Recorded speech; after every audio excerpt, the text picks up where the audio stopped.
I wasn't dead. I have no idea how I survived that hit. Everything was ringing in my ears. I dragged my shattered phone off the floor, blood blinding my left eye. I had to keep moving. I ran toward the motel's basement. It was the only way left open. I wasn't alone on those stairs.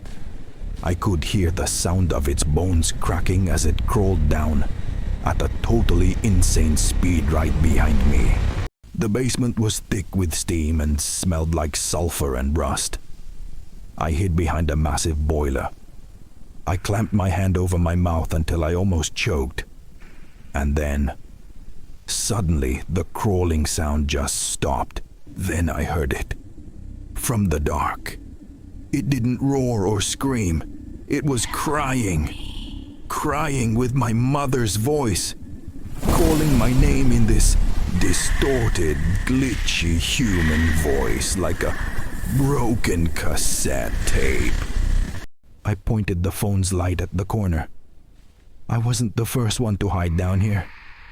There was a pile of old suitcases, shredded clothes, and hundreds of human teeth just scattered all over the floor. It stood up on its feet. It was taller than the room itself, its limbs stretching and popping. And before I could even process what I was looking at, it dropped to all fours and lunged at me like a spider.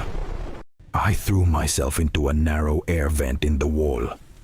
I squeezed my body in, but it grabbed my ankle. It dug its claws deep into my flesh.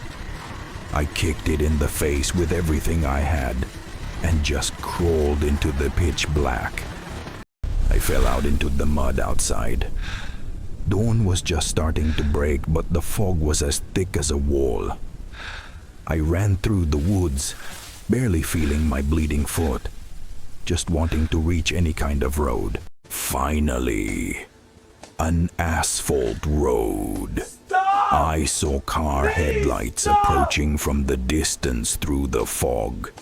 I ran into the middle of the road, waving hysterically, crying tears of joy. I survived. The car stopped. I walked up to the window to thank the driver and beg for help. The glass slowly rolled down.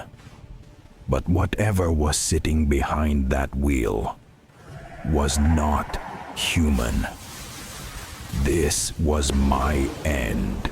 I thought that was the end, but for some reason it left me alive. My shattered phone barely turned back on. I found myself lying in the back of its pickup truck, and we were moving. There was a tarp next to me, flapping in the wind. I pulled it back with my trembling hand. They weren't bodies. It was hundreds of phones, wallets, and rusty keys. I wasn't its first victim, and I won't be its last. I looked back. The truck was moving at an impossible speed that defied physics.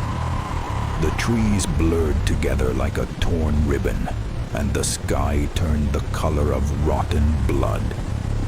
It had taken me into its world. The truck slammed on my brakes so hard it almost broke my bones. We were parked at a gas station that looked abandoned for decades. I heard the driver's door slowly creak open.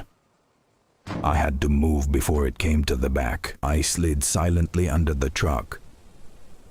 I held my breath amidst the stench of oil and blood.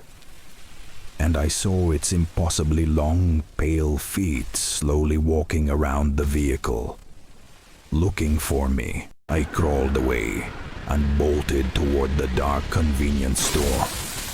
My phone's battery was on its last breath. I hid between the rotting shelves, praying and shivering, begging that it wouldn't follow me.